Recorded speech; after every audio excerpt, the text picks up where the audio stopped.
구원자인 동시에 악당인 세상. 하늘을 깨끗하게 만들수록 지구가 더 뜨거워지는 이런 역설적인 세상을 상상해 보셨나요? 제가 오늘 살펴볼 자료들을 읽으면서 받은 느낌이 바로 그거였거든요. 정말 현실판 기묘한 이야기 같았어요.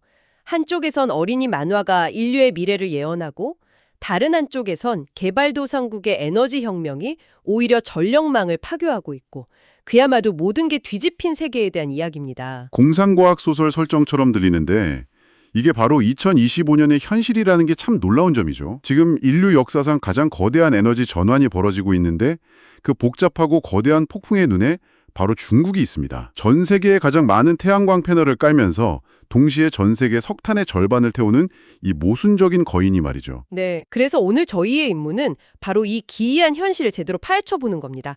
저희 앞에 놓인 이 방대한 내부 보고서랑 데이터 더미 속에서 핵심을 한번 건져 올려보죠.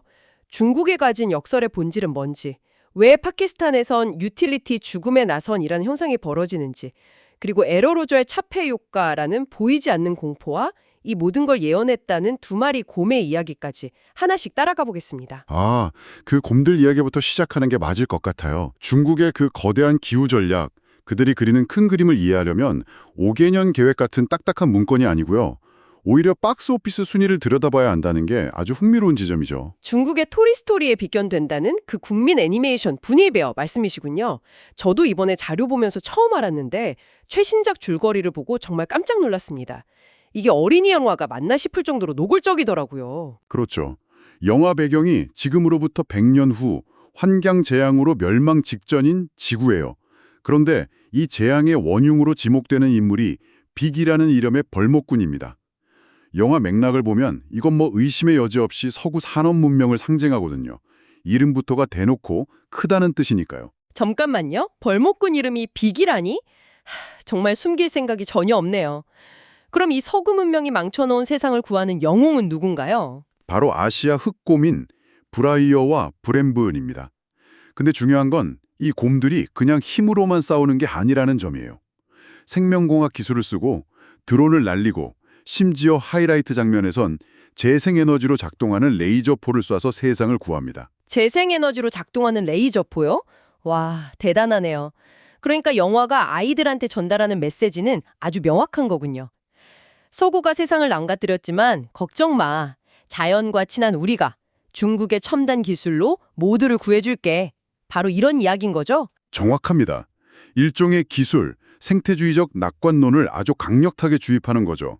그런데 정말 소름 돋는 부분은 이 만화 같은 이야기가 현실 세계 데이터랑 무섭도록 일치한다는 점입니다. 영화 속 곰들이 레이저포를 쏘는 동안 현실의 중국은 그야말로 SF 영화 같은 속도로 태양광 패널을 깔고 있거든요. 그 데이터가 정말 충격적이었습니다. 2025년 상반기 단 6개월 동안 중국이 새로 설치한 태양광 발전 용량이 212기가와트라고요. 이 숫자가 어느 정도인지 감이 잘 안 오는데 비교할 만한 게 있을까요? 좋은 질문입니다. 212기가와트라는 숫자를 이해하시려면 이걸 떠올리시면 돼요. 미국이 역사상, 그러니까 태양광 패널이 발명된 이후 지금까지 설치한 모든 태양광 용량을 다 합쳐도 약 178기가와트입니다. 네. 중국은 그보다 많은 양을 단 6개월 만에 해치운 겁니다. 약 100개의 태양광 패널을 설치한 속도입니다. 이건 그냥 정부가 사막에 거대 발전소를 짓는 것만으로 되는 일이 아니에요. 실제로 신규 설치량의 40%는 공장 지붕이나 일반 가정집 옥상에 설치된 분산형 태양광이었습니다. 국가 전체가 하나의 목표를 향해 움직이고 있다는 증거죠. 그렇군요. 이건 더 이상 무슨 환경운동이 아니라 하나의 거대한 산업이 된 거네요. 과거 중국 경제를 이끌던 부동산 섹터가 무너지면서 생긴 그 거대한 공백을 이 녹색 산업 복합체가 빠르게 메우고 있는 거군요. 이제 기후 대응은 생존의 문제가 된 셈이네요. 바로 그겁니다. 경제 엔진을 통째로 바꿔 끼우는 작업인 셈이죠. 하지만 이 눈부신 녹색 혁명의 이면에는 그만큼이나 거대하고 어두운 그림자가 존재합니다.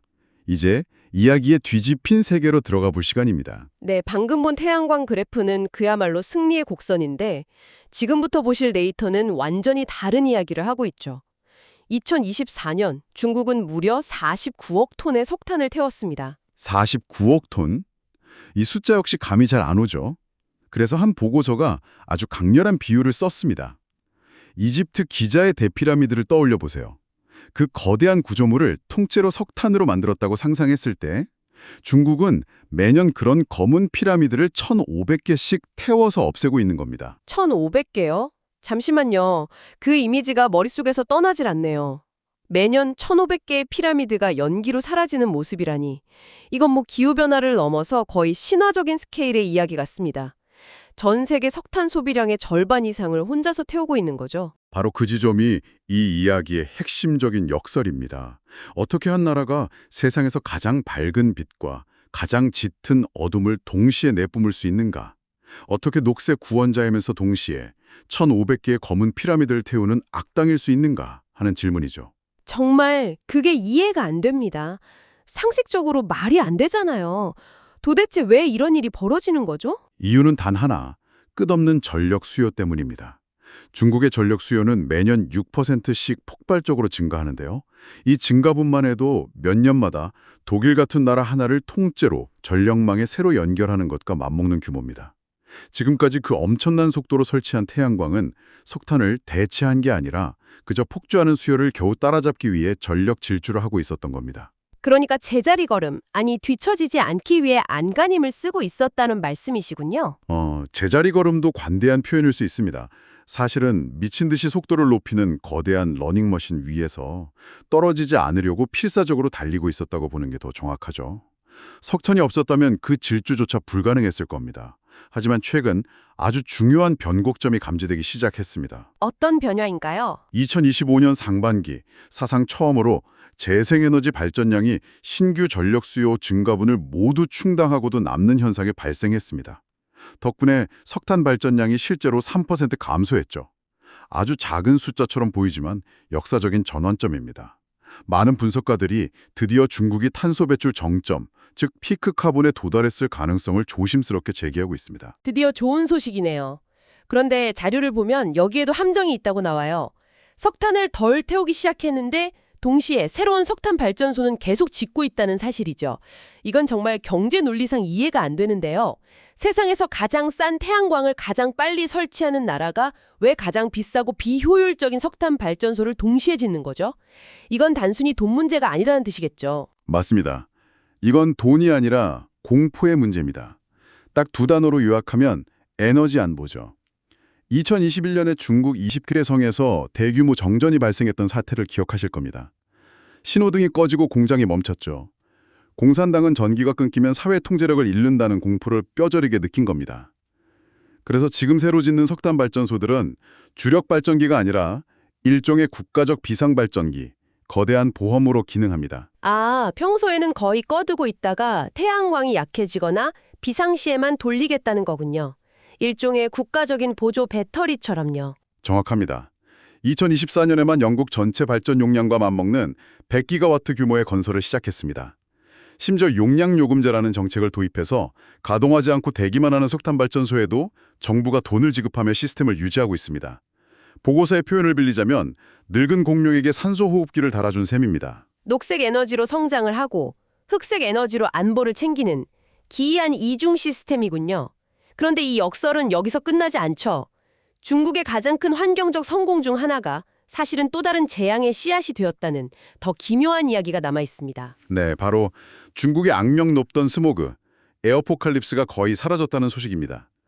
중국은 실제로 이산화황 배출량을 75%나 줄이면서 공기를 놀랍도록 깨끗하게 만들었죠. 누구에게나 좋은 소식처럼 들리지만 기후의 관점에서 보면 그렇지 않았습니다. 그 스모그가 사실은 지구를 식혀주는 보이지 않는 방패 역할을 하고 있었다는 에어로졸 차폐 효과 말씀이시죠? 그러니까 도시를 뒤덮던 그 오염물질이 햇빛을 우주로 반사해서 지구를 시원하게 해주고 있었다는 건가요? 그렇습니다. 공기 중에 떠다니는 황산염 입자들이 작은 거울처럼 햇빛을 반사하고 있었던 거죠. 그런데 중국이 인민들의 폐 건강을 위해 공기를 정화하자 그 방패가 순식간에 사라져버렸습니다. 그리고 여과되지 않은 태양에너지가 지표면을 그대로 강타하기 시작했죠.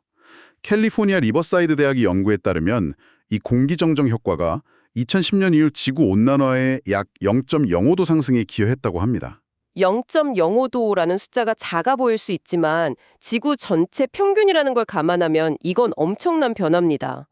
와, 이건 정말 파우스트적인 거래네요. 사람을 살리려는 선한 의도가 그동안 숨겨져 있던 온난화의 본 모습을 드러내면서 결국 더 큰 재앙을 불러오는 방아쇠가 된 셈이니까요. 그리고 그 대가는 이론에만 머무르지 않았습니다. 아주 혹독하고 비극적인 현실로 나타났죠. 2025년 7월 베이징 북부의 타이스툰 마을에서 벌어진 일이 그 예입니다. 당시 보도를 보면 일주일 동안 1년치 비가 쏟아져 마을 양농원을 덮쳤고 미처 대피하지 못한 노인 31명이 사망했습니다. 이런 극단적인 기상이변은 단순히 불편한 날씨가 아니라 중국 공산당에게는 전통적인 의미의 천명을 흔들 수 있는 실존적 위협으로 다가옵니다. 정말 딜레마네요. 공기를 정화하지 않을 수도 없고 정화하자니 기후재앙이 닥쳐오고 자, 이제 이 거대한 중국의 내부 드라마가 국경 밖 다른 나라에는 어떤 예측 불가능한 혼란을 낳고 있는지 살펴보겠습니다. 시선을 파키스탄의 혼란스러운 무법지대로 옮겨보죠. 이곳에서는 국민들이 전력망으로부터 독립을 선언하고 있다고요? 네, 말 그대로 그리드 대탈출이 벌어지고 있습니다. 2024년 한 해 동안 파키스탄이 중국에서 수입한 태양광 패널이 무려 17기가와트입니다. 17기가와트요? 잠깐, 아까 중국이 6개월에 212기가와트를 설치했다고 했으니까 그에 비하면 작은 숫자 아닌가요? 절대적인 양은 그렇죠. 하지만 파키스탄의 전체 전력망 용량이 약 40기가와트인 것을 감안해야 합니다. 국가 전체 발전 설비의 거의 절반에 해당하는 양을 단 1년 만에, 그것도 대부분 개인이 수입해서 지붕에 깔아버린 겁니다. 이건 에너지 전환이 아니라 혁명 혹은 붕괴에 가깝습니다. 국가 전체 발전 용량의 절반이라니. 그건 정말 대혼란이겠네요. 정부가 주도한 것도 아니라면 도대체 왜 이런 일이 벌어진 거죠? 이유는 아주 간단합니다. 지난 3년간 파키스탄의 전기요금은 155% 폭등했습니다. 동시에 중국의 태양광 패널 과잉 생산으로 패널 가격은 폭락했죠. 지구를 구하기 위해서가 아니라 당장 내 지갑을 구하기 위해 사람들이 지붕에 패널을 깔기 시작한 겁니다. 절박한 소비자와 초저가 기술이 만난 폭발적인 결과죠. 하지만 이게 왜 문제가 되는 건가요? 각자 저렴한 청정에너지를 쓰게 된 거니 좋은 일 아닌가요? 그런데 자료에서는 이 태양광 부음이 파키스탄 전력 산업을 파괴하는 유틸리티 죽음의 나선 현상을 낳고 있다고 경고합니다. 공짜 에너지가 어떻게 전력망을 죽일 수 있다는 건지 좀 더 자세히 설명해 주시죠. 죽음에 나선 메커니즘은 이렇게 작동합니다. 첫째, 전기요금이 폭등하자 돈이 있는 부유층과 중산층이 먼저 태양광을 설치하며 전력망을 이탈합니다. 낮에는 전기를 거의 안 쓰게 되는 거죠. 그렇죠. 그럼 전력회사는 수입이 줄어들겠네요? 바로 그겁니다. 둘째, 전력회사의 수입은 줄어들지만 기존 발전소를 유지하고 빚을 갚는 등의 고정비는 그대로입니다. 셋째, 이 줄어든 수입을 메우기 위해 전력회사는 아직 전력망에 남아있는 가난한 사람들의 요금을 더 올릴 수밖에 없습니다. 와, 이건 정말 악순환이네요. 그럼 요금이 더 오르니까? 넷째, 더 많은 사람들이 빚을 내서라도 태양광으로 이탈하죠. 이 과정이 반복되면서 전력망은 수익 기반을 완전히 잃고 붕괴 위기로 치닫는 겁니다. 이게 바로 죽음의 나선입니다. 문제를 해결해야 할 정부는 어떤 대책을 내놓았나요? 설마 이걸 그냥 보고만 있지 않았을 텐데요? 여기서 더 황당한 상황이 벌어집니다. 파키스탄 정부는 이 문제를 해결하기 위해 수입 태양광 패널에 10%의 세금을 부과했습니다. 잠깐만요. 뭐라고요? 해결책을 공격해서 문제를 지키겠다는 건가요? 이건 마치 불이 났는데 소방차에 벌금을 매기는 격이잖아요. 그렇죠. 전력회사의 수익 감소를 막기 위한 고육지책이었겠지만 결국 문제의 근원을 외면한 미봉책일 뿐입니다. 게다가 낮에는 전기가 남아돌고 해가 지면 전기가 부족해지는 극단적인 더 커브 문제와 값비싼 배터리 부족 문제까지 겹치면서 파키스탄의 전력망은 그야말로 혼돈 상태입니다. 결국 모든 이야기의 중심에는 다시 중국, 거미줄 속에 거미가 있네요. 안에서는 공기를 정화해서 지구를 데우고 밖으로는 태양광을 수출해서 다른 나라의 전력망을 흔들고 있습니다. 물론 중국 내부도 하나의 목소리만 내는 건 아닙니다. 1369 문서라는 최근 정책 문서를 보면 중앙정부는 시장 개혁을 하고 태양광을 더 적극적으로 받아들여라고 압박하지만 석탄 산업으로 먹고 사는 지방 정부들은 우리 지역의 석탄 발전소를 지켜야 한다며 격렬하게 저항하고 있습니다. 중국은 결코 하나의 거대한 단일체가 아니라 여러 이해관계가 충돌하는 복잡한 시스템이죠. 시작이었던 분이베어 비유로 다시 돌아가 보죠. 영화에서 곰들은 첨단 기술로 미래를 구하지만 재앙의 근본 원인은 탐욕스러운 벌목꾼 비기였습니다. 아이러니하게도 지금의 중국은 숲을 파괴한 빅인 동시에 재생에너지 레이즈포로 숲을 구하려는 곰입니다. 두 개의 자아가 한 몸 안에 공존하는 셈이죠.